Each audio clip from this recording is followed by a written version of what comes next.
اعوذ باللہ من الشیطان الرجیم، بسم اللہ الرحمن الرحیم۔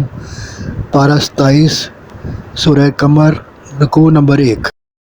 فرمایا قیامت برحق ہے، وہ ضرور آ کر رہے گی، اور چاند پھٹ جانا اس کی قطعی نشانی ہے۔ کچھ لوگ اپنی خواہشوں کے پیچھے لگے حق کو جادو کہہ کر ٹال دیتے ہیں۔ یہ نادان یہ نہیں جانتے کہ ہر چیز کا وقت مقرر ہے اور ہر بات اپنے وقت پر ہوگی۔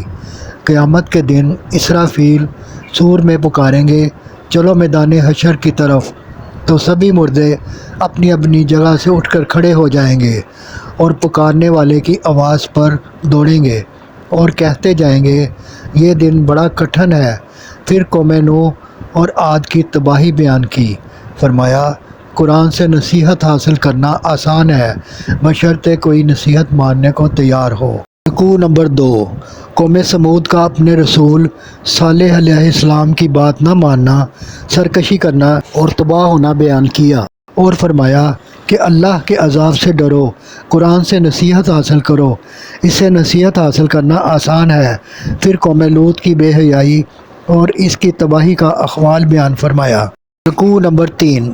فرعون اور اس کے ساتھیوں نے سرکشی اختیار کی تو سب کو سمندر میں ڈبو کر تباہ کر دیا۔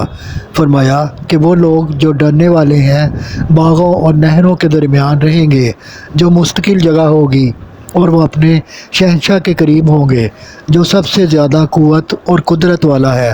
صدق اللہ العظیم۔ آپ سے گزارش ہے کہ چینل کو سبسکرائب کر دیں اور گھنٹی کے بٹن کو دبا دیں۔ دعا ہے کہ اللہ تعالیٰ آپ کو صحت و تندرستی والی زندگی عطا فرمائے۔ آمین ثم آمین یا رب العالمین۔